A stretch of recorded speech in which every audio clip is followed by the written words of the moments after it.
बिस्मिल्लाहिर्रहमानिर्रहीम। Welcome back dear students.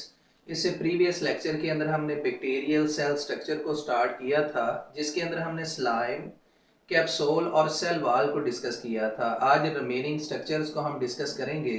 इनमें सबसे पहला स्ट्रक्चर है सेल मेम्ब्रेन, जिसे प्लाज्मा मेम्ब्रेन भी कहते हैं। बैक्टीरिया के साइटोप्लाज्म के इर्द गिर्द एक थिन और डेलिकेट मेम्ब्रेन पाई जाती है जो कि साइटोप्लाज्म को सराउंड करती है। इसे हम सेल मेम्ब्रेन कहते हैं। बैक्टीरिया चूंकि प्रोकैरियोट है और हम यूकैरियोट हैं, तो प्रोकैरियोटिक सेल मेम्ब्रेन और यूकैरियोटिक सेल मेम्ब्रेन के अंदर डिफरेंस पाया जाता है, जो कि एमसीक्यू के अंदर भी पूछा जाता है। और ये एमसीक्यू है, bacterial cell membrane lacks sterol. Bacteria की सेल मेम्ब्रेन के अंदर स्टीरोल नहीं होता, जबकि यूकैरियोटिक सेल मेम्ब्रेन के अंदर स्टीरोल पाया जाता है। मेम्ब्रेन जो कि सिलेक्टिवली परमिएबल होती है, कुछ मटेरियल को अपने अंदर से गुजरने देगी और कुछ को नहीं गुजरने देगी। ये प्रोटीन को अपने अंदर से गुजारती है, न्यूट्रिएंट को, उसके बाद शुगर को गुजारेगी और इलेक्ट्रॉन्स और मेटाबोलाइट्स इससे गुजरने की सलाहियत रखते हैं। नेक्स्ट स्ट्रक्चर है साइटोप्लाज्मिक मैट्रिक्स। प्लाज्मा मेम्ब्रेन और न्यूक्लियाइड के दरमियान जेल लाइक मटेरियल होता है, जिसे साइटोप्लाज्मिक मैट्रिक्स कहते हैं। अगर हम यहाँ पर बैक्टीरिया के स्ट्रक्चर को ड्रॉ करें तो ये हमारे पास बैक्टीरिया का स्ट्रक्चर है। इसके सेंटर के थोड़ा सा साइड पे यहाँ पर एक खास रीजन होता है जिसे न्यूक्लियाइड कहते हैं। इस न्यूक्लियाइड के अंदर सिंगल सर्कल की फॉर्म में डबल स्ट्रैंडेड डीएनए पाया जाता है। अब यहाँ पर इस न्यूक्लियोइड से प्लाज्मा मेम्ब्रेन तक साइटोप्लाज्मिक मैट्रिक्स पाया जाता है, यहाँ पर जो कि जेल लाइक कंसिस्टेंसी रखता है। इसे हम साइटोप्लाज्मिक मैट्रिक्स कहते हैं। इस मैट्रिक्स के अंदर मुख्तलिफ ऑर्गेनेलीज मौजूद होते हैं, जैसे कि राइबोसोम्स इसके अंदर हो सकते हैं। उसके बाद इसमें मीजोसोम हो सकता है। मीजोसोम के बाद इसमें मुख्तलिफ ग्रेन्यूल्स पाए जाते हैं। अगर प्रोटोप्लास्ट की बात करें, this is a living content of cell. Bacterial cell के अंदर जो लिविंग कंटेंट है, इसे हम प्रोटोप्लास्ट कहते हैं। इसकी डेफिनेशन हम ऐसे भी कर सकते हैं, plasma membrane and everything with in it. Plasma membrane और इसके अंदर जितनी भी चीजें हैं वो सारी प्रोटोप्लास्ट कहलाएंगी।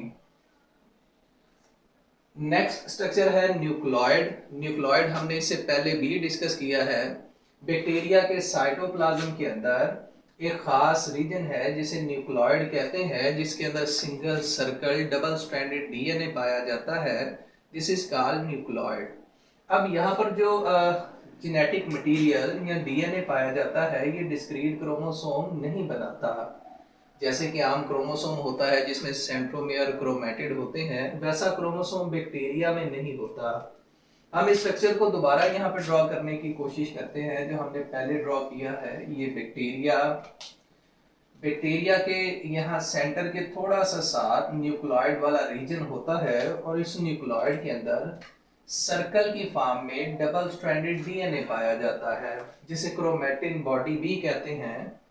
अब ई कोलाई का डीएनए मेजर किया गया है। इसकी लेंथ है 14,000 माइक्रोमीटर। This is MCQ. ये भी एमसीक्यू के अंदर पूछा जा सकता है। अगर प्लाज्मिड की बात करें तो एडिशनल डीएनए, बैक्टीरिया के अंदर सर्कल की फॉर्म में एडिशनल डीएनए पाया जाता है, जिसे प्लाज्मिड कहते हैं। बैक्टीरिया की डायग्राम को एक दफा फिर ड्रॉ करने की कोशिश करेंगे।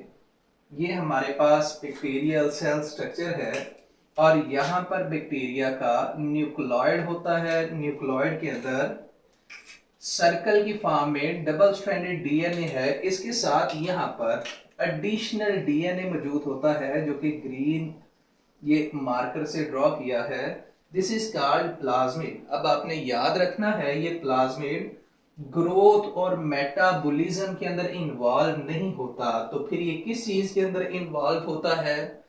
इसके अंदर खास जीन्स होती हैं जो कि ड्रग रेजिस्टेंट होती हैं, यानी ऐसी जीन्स जो इसे इम्यूनिटी प्रोवाइड करती हैं। जब कोई भी डिजीज बैक्टीरिया की वजह से होती है, हम एंटीबायोटिक खाते हैं या मेडिसिन खाते हैं, वो मेडिसिन इन जीन्स की वजह से इसके ऊपर असर नहीं करती और बैक्टीरिया रेजिस्ट करते हैं और इस डिजीज को सवेयर करते जाते हैं, यानी ये बैक्टीरिया को इम्यून होने में हेल्प देते हैं। इंसेक्ट रेजिस्टेंट जीन इसके ऊपर होती हैं, हैवी मेटल डिजीज की जीन इसके ऊपर मौजूद होती हैं। नेक्स्ट स्ट्रक्चर है डियर स्टूडेंट्स राइबोसोम। बैक्टीरिया चूंकि प्रोकैरियोटिक इन नेचर है और इसके अंदर जो राइबोसोम पाया जाएगा ये स्मॉलर होगा, 70s राइबोसोम इसके अंदर पाया जाएगा। ये भी एमसीक्यू में पूछा जा सकता है। राइबोसोम हमने पहले ही डिस्कस किया है, दो सब यूनिट्स के ऊपर मुश्तमिल होता है, एक लार्जर और दूसरा स्मॉलर। और प्रोकैरियोट में जो स्मॉलर है वो 30s होता है और जो लार्जर होता है ये 50s होता है। दोनों कंबाइन करते हैं और जो हमारे पास इनका सम आता है वो 80 नहीं बल्कि 70 आता है। राइबोसोम प्लाज्मा मेम्ब्रेन के साथ भी अटैच होते हैं। उसके बाद ये रफ एंडोप्लाज्मिक रेटिकुलम के साथ भी अटैच होते हैं और इनका काम है प्रोटीन सिंथेसिस। इसे प्रोटीन की फैक्ट्री भी कहा जा सकता है। सेल के लिए प्रोटीन की रिक्वायरमेंट ये पूरे करते हैं। अगर हम बात करें मीजोसोम की तो प्लाज्मा मेम्ब्रेन बैक्टीरिया की, ये प्लाज्मा मेम्ब्रेन अंदर की जानिब इन्वेजिनेट करती है और इन्वेजिनेट करने के बाद एक स्ट्रक्चर बनाती है जिसे मीजोसोम कहते हैं। इस मीजोसोम का खास स्ट्रक्चर होता है, खास शेप हो सकती है। वो शेप किस तरह की हो सकती है? ये स्टूडेंट्स वेजिकल की फॉर्म में पाए जा सकते हैं, उसके बाद लैमिला शेप हो सकते हैं और ट्यूब्यूल्स की फॉर्म में ये पाए जा सकते हैं। एक दफा फिर सुन लें, ये वेजिकल की फॉर्म में, लैमिला या ट्यूब्यूल्स की फॉर्म में एग्जिस्ट कर सकते हैं। और इसका काम क्या होता है? बैक्टीरिया की जो डीएनए है इसकी रेप्लिकेशन के अंदर ये रोल प्ले करते हैं, यानी डीएनए डुप्लीकेशन के अंदर रोल प्ले करेंगे और सेल डिवीजन के अंदर भी ये इन्वॉल्व होता है। और रेस्पिरेटरी एंजाइम्स, ऐसे एंजाइम जो रेस्पिरेशन में हिस्सा लेते हैं वो भी इस मीजोसोम के अंदर मौजूद होते हैं।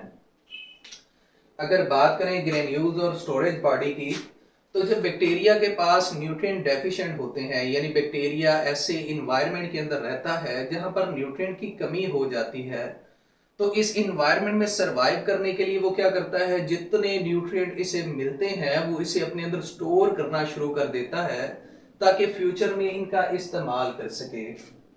ये ग्लाइकोजन को अपने अंदर स्टोर करने की सलाहियत रखता है, सल्फर, फैट और फॉस्फेट बैक्टीरिया ग्रेन्यूल्स की फॉर्म में इसे स्टोर कर लेता है। अब इसके अंदर मेटाबॉलिज्म होती है जिसके जरिए बैक्टीरिया सरवाइव करता है, उससे कुछ वेस्ट निकलते हैं। उन वेस्ट को भी ग्रेन्यूल्स की फॉर्म में स्टोर करके या तो बॉडी के अंदर रखता है थोड़ी देर के लिए या इन्हें बाहर निकाल देता है। ये वेस्ट कौन कौन से हो सकते हैं? सबसे पहले हम बताएंगे ये अल्कोहल, उसके बाद लैक्टिक एसिड, लैक्टिक एसिड के बाद एसिटिक एसिड, ये भी ग्रेन्यूल्स की फॉर्म में इन्हें स्टोर करता है या पैक करता है। स्पोर नेक्स्ट स्ट्रक्चर है। स्पोर डॉर्मेंट रेसिस्टेंट बॉडी है जो कि अनफेवरेबल इन्वायरमेंट के अंदर बनती है। जब टेम्परेचर फेवरेबल नहीं होता, लाइट फेवरेबल नहीं होती, मॉइस्चर या पीएच जो है वो नॉर्मल नहीं होती, तब बैक्टीरिया स्पोर बनाता है। स्पोर की दो टाइप्स हैं, एक स्पोर है एंडोस्पोर और उसके बाद सेकंड टाइप है एक्सोस्पोर। अगर तो स्पोर बैक्टीरिया की बॉडी के अंदर बनता है, दिस इज कॉल्ड एंडोस्पोर। अगर बॉडी से बाहर बनता है, दिस इज कॉल्ड एक्सोस्पोर। ये इसकी ग्रोथ की लेट स्टेज के ऊपर बनते हैं और जैसे ही फेवरेबल इन्वायरमेंट आता है ये स्पोर इन थिक वॉल्स को तोड़ते हैं, जर्मिनेट करते हैं और एक नया बैक्टीरिया बनाने की सलाहियत रखते हैं। अगर सिस्ट की बात करें तो जब सिस्ट वेजिटेटिव सेल की डोरमेंट फॉर्म है और ये डिफरेंशिएशन के दौरान बनता है। जैसे ही फेवरेबल इन्वायरमेंट आता है तो ये फिर से जर्मिनेट करके एक नया वेजिटेटिव सेल बनाने की सलाहियत रखता है। एक दफा इसे फिर सुन लें, अनफेवरेबल कंडीशन के अंदर बैक्टीरिया का जो वेजिटेटिव सेल है ये डोरमेंट थिक वाल्ड सेल बनाता है और फेवरेबल इन्वायरमेंट के अंदर ये दोबारा जर्मिनेट करके एक नया वेजिटेटिव सेल बना देता है। This is called cyst. तो डियर स्टूडेंट्स, ये हमारे पास कंप्लीट टॉपिक था। Remaining topic bacterial cell structure.